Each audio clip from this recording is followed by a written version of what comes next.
Hello guys, কেমন আছেন সবাই? আমি সুমন আপনাদের সবাইকে স্বাগত জানাচ্ছি আরেকটি নতুন পর্বে। আজকের পর্বে আমি আপনাদেরকে একটি 50 ইঞ্চি ফিগারের গোল ফ্রক কেটে দেখাবো একসাটা। তো কাটার জন্য আমরা প্রথমে কি করব, এখানে যে কাপড়টা আছে এটাকে আমি প্রথমে আয়রন করে সমান করে নিয়েছি। তো এটাকে আমরা এভাবে 4 ভাঁজ দেব। বন্ধুরা, এটা কিন্তু কামিজের মতো ঘের হবে না, এটা ঘেরা অনেক বেশি হবে। তো আমাদের সম্পূর্ণ কাপড়টাই এখানে ঘেরের জন্য দিতে হবে। কামিজ যদি হতো তাহলে এটা যতটুকু ঘের লাগতো অতটুকু নিয়ে বাকিটা দিয়ে হাতা কাটতাম।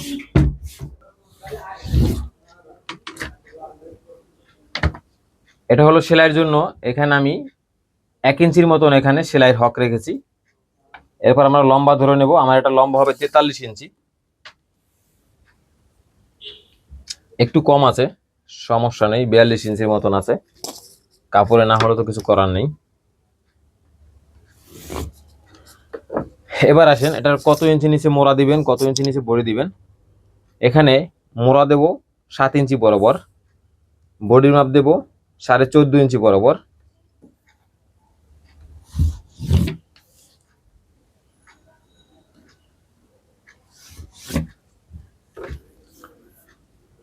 এটা পিছনে যেহেতু ছোট গলা, তাই আমি এটার পুটের মাপ দেব 13 ইঞ্চি।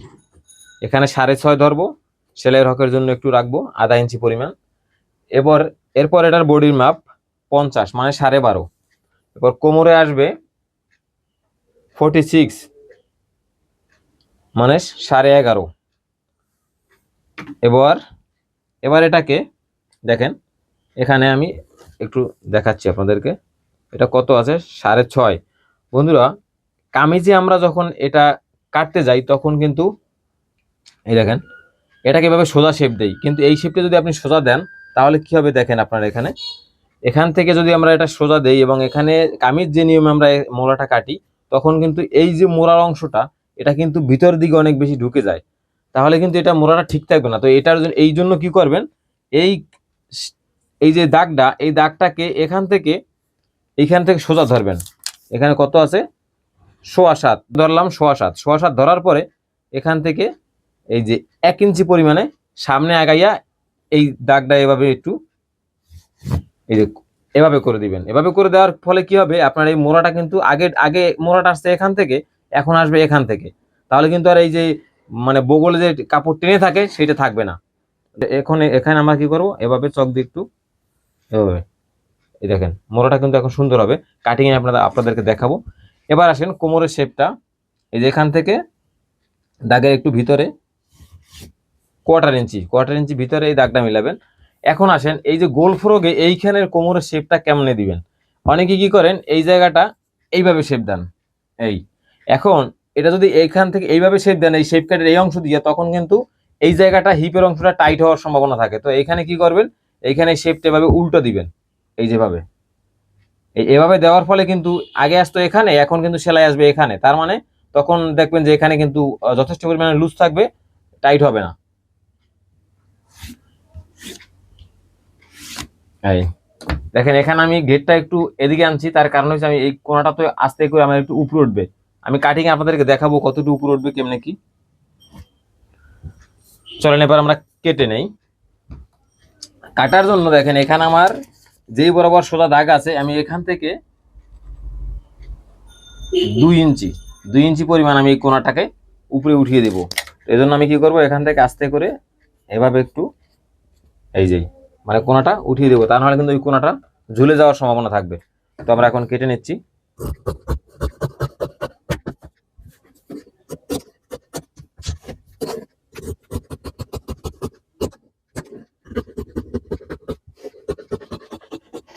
এখানে একটু কম আছে, সমস্যা নেই, আমার সেলাই যাবে এই দাগে দাগে, তার দরকার নেই।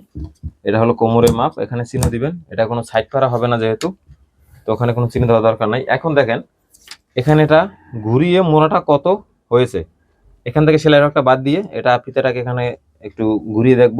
এখানে 10-এর পরে আরো সোয়া, ধরেন 10.25 আছে। তো 10.25 হলে আমার হাতার যে স্টেট যে মাপটা, সোজা যে মাপটা, সেটা হবে 9 ইঞ্চি। তাহলে আমার এটা কিন্তু একদম এই মাপে আর ওইটার সাথে কিন্তু একদম সেম হয়ে যাবে। আমি আপনাদেরকে হাতা কেটে এখানে মিলিয়ে দেখাবো।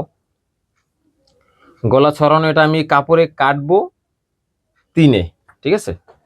যেহেতু একটু মুরব্বী, উনি বেশি গলা সরানো পড়বে না, তো আমি 3-এ কাটবো। 3-এ কাটলে কিন্তু এটা সেলাই পরে মানে 3.25 হয়ে যাবে, মানে 3 3 6, সেলাই পরে কিন্তু হবে 6.5। ঠিক আছে, তো গলাটা আমি আপনাদের কেটেই দেখাচ্ছি একবারে।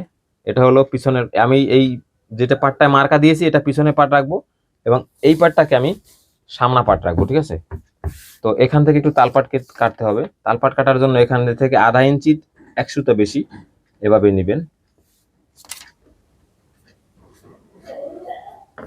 আমি আপনাদেরকে কেটে দেখাচ্ছি। এইটা কিন্তু কাটতে হবে বন্ধুরা প্রত্যেকটা ড্রেসে।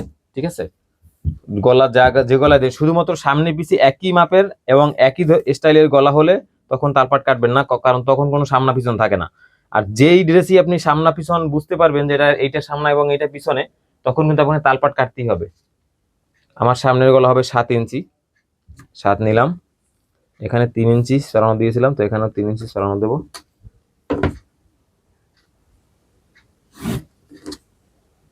আমি এটাতে পান গলা কাটবো। এই বন্ধুরা, এটা কিন্তু হাতের আপনার আইডিয়া করে কাটতে হবে। পান গলা কাটুন বা অন্য গলা, যে কোনো গলায় কাটুন, এটা আর্টের মাধ্যমে কাটতে হবে। এটার এখানে আর কোনো পান গলা কাটার কোনো সূত্র নেই। এই যে এটা পান গলা হয়ে গেল। তো আমাদের সামনা পাটটা কিন্তু গলা কাটা কমপ্লিট, তাল পাটও কেটেছি। পিছন পাটে এখন শুধু একটু ছোট গলা কাটবো, উঠানো। এটাই কোনো তাল পাট হবে না, এটা পিছনের পাট। ঠিক আছে,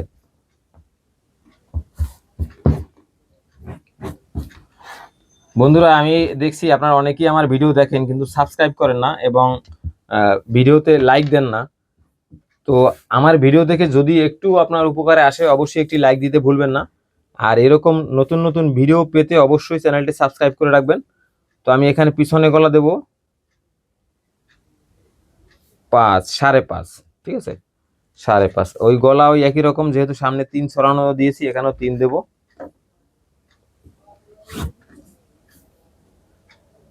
বন্ধুরা 50 ইঞ্চি বডিতে সবাই যে 3 ইঞ্চি গলা সরানো পড়বে এমন কিন্তু না, এটা শুধুমাত্র মুরব্বী, উনি একটু সরানো গলা কম পড়ে, তাই ওনার মাপ অনুযায়ী আমি এখানে কম দিয়েছি। আপনারা কিন্তু 50 ইঞ্চি ফিগার হলে সাধারণত যদি মাঝবয়সী লোক হয় তাহলে আপনারা এটাকে 3.5 ইঞ্চি সরানো কাটবেন। ঠিক আছে, তা না হলে কিন্তু গলা একদম চেপে থাকবে। জিনিসটা খেয়াল রাখবেন। সব সময় কিন্তু সব মেজারমেন্ট, সব মাপ এক হয় না।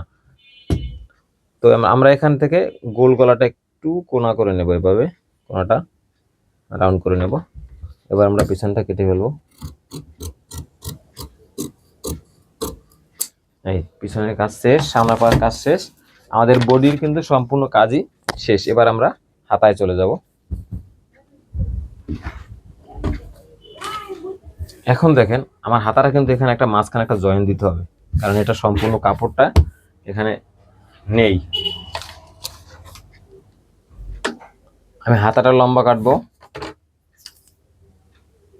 16। ঠিক আছে, হাতাটা লম্বা কাটবো 16 ইঞ্চি। এখানে দেখেন এটা কিন্তু পাড়ের শার্ট, যেহেতু আমরা এটা গোল ফ্রক কাটছি তাই আমাদের কাপড়টা এখানে একটু কম হয়েছে। তো আমি এই বরাবর একটা জোড়া দিয়ে নেব। এই যে এই মার্কাটার বরাবর একটা সেলাই হবে। এখানে আমি 3 ইঞ্চি দূরত্বে এখানে মোড়ার মাপ দেব। সোজা যে মোড়াটা হবে এখানে দেবো আমি 9 ইঞ্চি, যেহেতু আমার এটা 50 ইঞ্চি ফিগার। সরি, এখানে হবে 13 ইঞ্চি। এখানে এই কাপড়টা জয়েন দিতে হবে, তো আমি আগে জয়েন্টটা কেটে নিই। জয়েন কিন্তু হবে সোজা। এই এখানে জয়েন যেটা হবে ওটা সোজা দিতে হবে। এই কাপড়টা দিয়ে জয়েন্টটা দেবো আমি।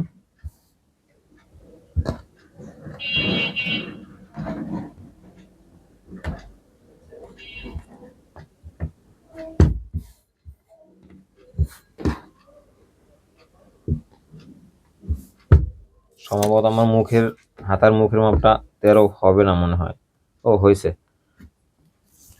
এখানে দেব 9। এবার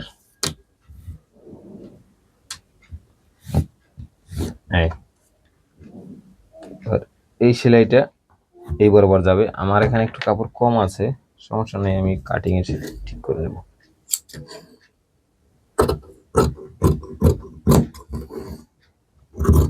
দেখছেন কাপড় কম থাকলে কাটতে কত অসুবিধা হয়, জোড়া তালি কত দিতে হয়।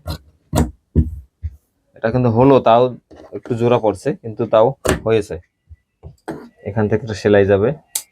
এটাতে তালপাট কাটতে হবে, তো আমি তালপাটটা এখন কাটবো না, কারণ এটা জোড়া দেওয়ার পরে আমি তালপাটটা আপনাদেরকে দেখাতে পারবো না, ওটা সেলাই সময় কাটতে হবে। এই তো বন্ধুরা, আশা করি ভিডিওটি ভালো লাগছে। ভালো লাগলে এরকম নতুন নতুন ভিডিও দেখতে অবশ্যই চ্যানেলটি সাবস্ক্রাইব করে সঙ্গে থাকবেন। ধন্যবাদ।